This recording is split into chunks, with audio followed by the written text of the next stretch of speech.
Hey there, mga my loves, Gemini. Thank you so much for always staying here with me in this channel, babe. So, mayroon pala tayong other channels. If you're interested na tumambay din there, ang mga links ay nasa description box. Ano mang zodiac sign mo, pwede ka doon, okay?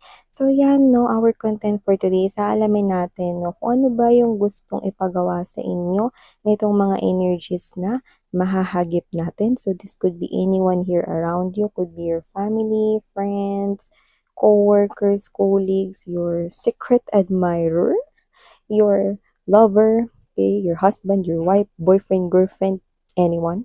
Okay? Yun na nga, alamin natin kung meron ba sila ritong gustong gawin mo or meron silang gustong ipagawa sa'yo. So, let's get into their thoughts, no? Para mapaghandaan mo na ano man ito. So, wala tayong gender here. Bahay, lalaki, LGBT, cross-watchers. You can play froze if you want. Gemini, syempre naman malaya kayang gawin yan. And at the end of the day, meron kayong free will. So, let's see. Spirits and Angel Guides, Archangel Michael, maraming thank you po. This is for my Gemini people. Please tell me, what does this energies want Gemini to do? Ano po yung gustong ipagawa nitong mga energies na ito kay Gemini? Can you please show me? Okay. Let me just gather all the right energies here for you guys.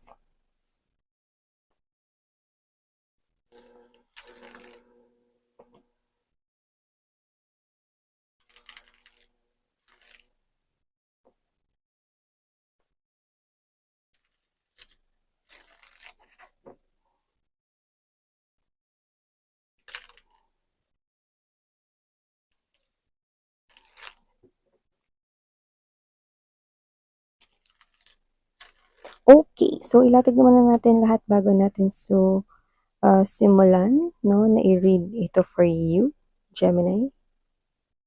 You have here the Nine of Cups energy. Wheel of Fortune. Okay. Ace of Cups. Ooh, a lover. Double energy.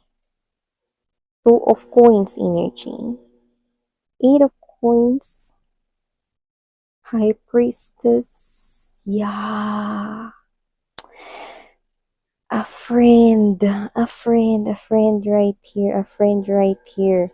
A friend here wants to change ang inyo ritong status from friendship. Gusto niyo itong i-level up sa commitment or love committed relationship. So, meron dito mga babes na gusto niya na makita mo siya ng higit pa sa isang kaibigan. Ah, wow. This is an old friend, matagal ng kaibigan, or iba-iba naman tayo ng categorization ng matagal, no? So, pwede rin ito na kahit hindi kayo ganun katagal, like dekada, siglo, no? Pero pwedeng ito yung isa sa mga friend mong maituturing mong worth to keep. Yan, no? Parang worth na kaibigan, no?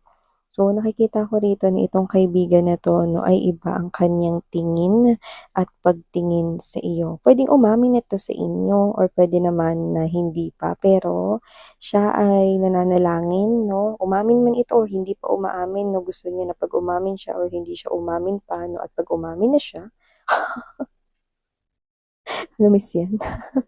Basta 'pag inamin niya na, ang feelings at emotions niya para sa'yo, gusto niya na 'wag mo itong i-turn down agad-agad. Gusto niya na makita mo rin siya or bigyan mo siya ng chance na ipakita niya sa'yo rito 'no, na talagang gusto niya 'no, at hindi siya naguguluhan between friendship and love 'no.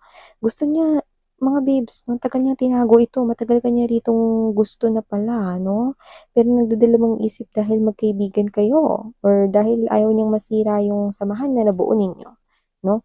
Either friendship or partner kayo sa work or whatever 'no, ayaw niyang masira yun, pero ngayon nakapagdesisyon na siya 'no to spill it out, tell it to you, 'no?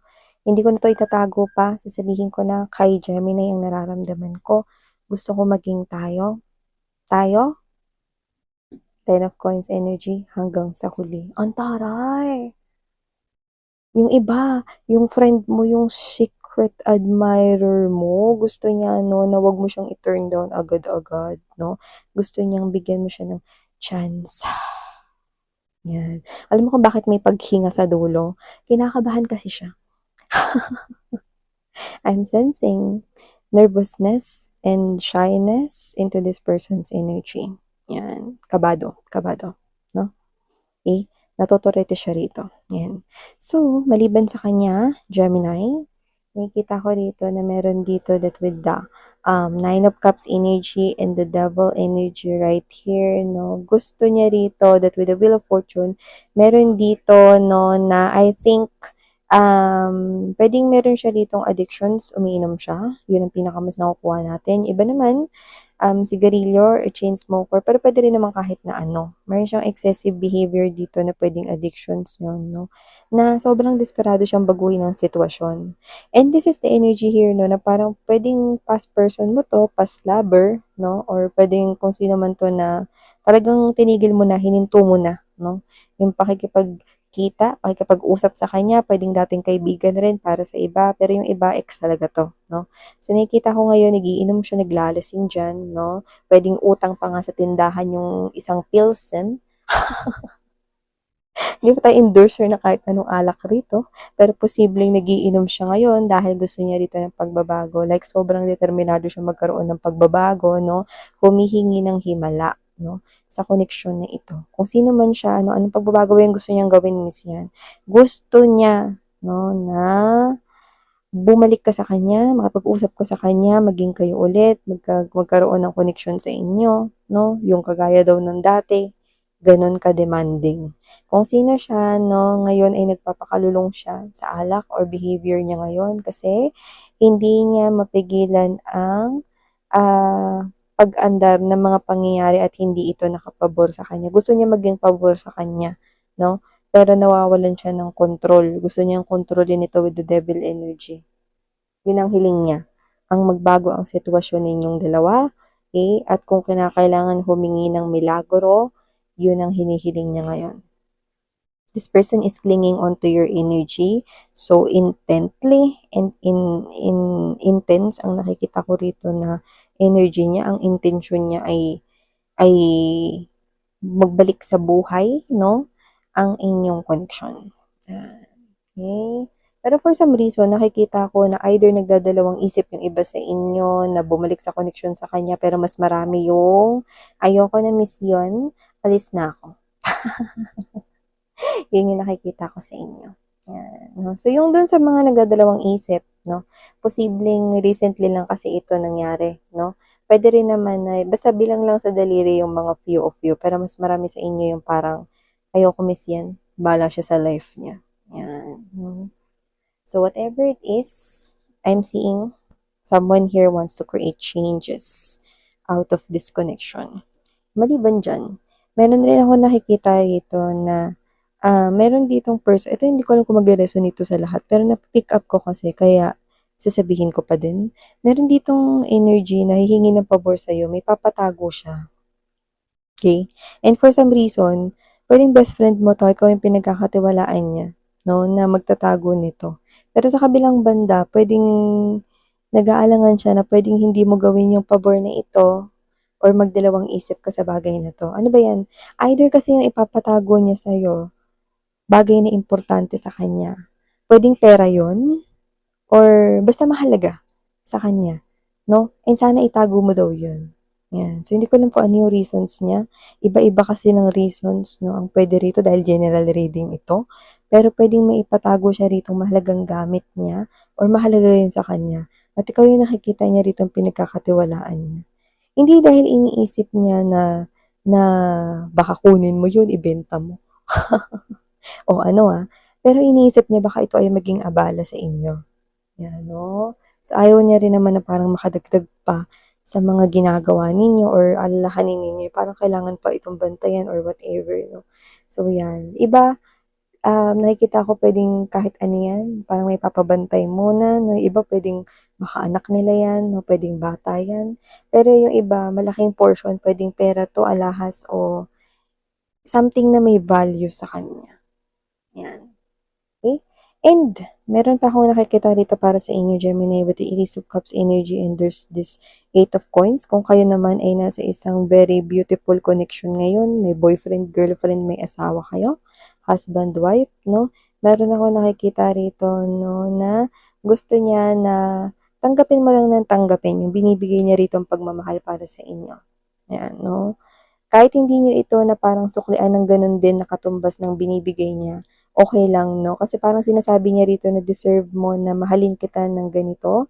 So, hayaan mo lang na ipakita at ipamalas ko sa'yo rito sa pamamagitan ng mga aksyon na ginagawa ko ang pag-ibig ko para sa'yo, Gemini. So, nakikita ko na itong tao na 'to 'no, ay puwedeng, may kinalaman rin dito ang money, involve ang money. So, puwedeng binibilhan ka niya ng mga snacks, drinks, no? Parang, eto merienda mo habang nagwo-work ka, or eto niluto ko to for you, binili ko pala to para sa'yo, no? Yan, lagay mo sa upuan mo para maayos yung upo mo dyan sa iyong office chair, mga ganyan. Example lang yun. So, nakikita ko dito na parang pwedeng pinagagastusan ka niya, no? Pero, pwedeng ikaw to na nahihiya ka na, Han, huwag mo na yung bilhin, mga ganyan, no? Pa-bebe. Or, okey lang, wag na, kasi baka magastos ka pa, or i-save mo na lang 'yan, 'yan, oh. Hindi ako kailangan may extra akong money, so 'yan, 'no. So, hindi ko naman siya nakikita ritong nagtatampo dahil ganyan ka na tinatanggi, naiintindihan niya yung side mo, pero dito hayaan mo lang daw na ibuhos niya ang kanyang love for you. So, baka yung kanyang way in expressing his or her love for you is yung mga ganyan, bibilhin niya yung mga favorite foods mo, drinks, snacks, no? Baka clothes din, mga ganyan. Or yung mga kailangan mo, no? Like, yung mga back joy, no? Diyan sa mga upuan na parang hindi mangali ang iyong likod, mga ganun. Okay? Yung iba baka meron ka pa, mga ganyan, yung mga kailangan mo. No? Pwedeng kunwari, meron kayong outing, no? Siya na yung bumili ng lahat ng mga essentials na kailangan mo, no? Kahit hindi naman niya dapat bilhin yun or whatever, hindi naman siya yung mag-asikaso talaga bang patungkol doon, no? Mga ganyan, may mga ginagawa siyang mga ganun, okay? And this person here wants you na tanggapin mo lang yun, no? Kasi gusto niya yun talagang gawin para sa'yo. Yan, no? And yung iba naman, mga babes, so nakikita ko rito, no, na meron dito na, I think katrabaho mo 'to, 'no? Meron dito mga babes 'no, na parang nagpaplano siya rito na lapitan ka pero may pagdadalawang isip 'no, kasi yung sasabihin niya sa'yo puwedeng may ire-revise ka dun or may kulang dun. Basta sa katrabaho mo ito, katrabaho or kasamahan sa negosyo, parang parang, "Ay, puwede mo bang paki-revise ito?" Yan, baka may student din dito na parang, "I-revise mo naman 'to," yung members ninyo 'no, or yung nagche-check rito ng inyong thesis, mga ganyan 'no. Yan, so nagdadalawang isip siya rito 'no, kasi parang bakit siya nagdadalawang isip 'no, kasi puwedeng yung energy mo is intimidating, or parang yung iba siguro hindi kayo gano'n ka-close nito, puwede rin 'no. Kaya nagdadalawang isip siya nito, "Ay baka magalit 'to, ay baka 'pag pinaulit ko 'to, eh, ano lang naman yung ipapagawa ko sa kanya, eh, kailangan, eh." Parang mga gano'n-gano'n siya 'no.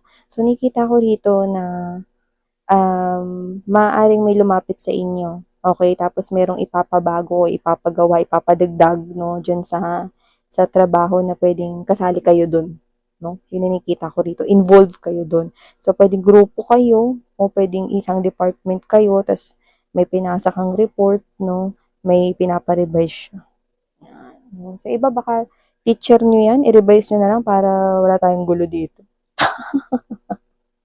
Para maayos rin yung flow ng grades, 'di ba? So, nakikita ko rito, 'yan, 'no? And nakikita ko rin dito mga babes, 'no, mga Gemini, na meron dito na gusto na what's this? Meron dito na parang gustong pagaanin, 'no, ang inyong, kung sino man ito, 'no, parang ito yung klase ng energy na sobrang concerned siya sa'yo. So, puwedeng kung asawa mo na 'to, okey, posible din 'yun, pero puwedeng parents mo, 'yan.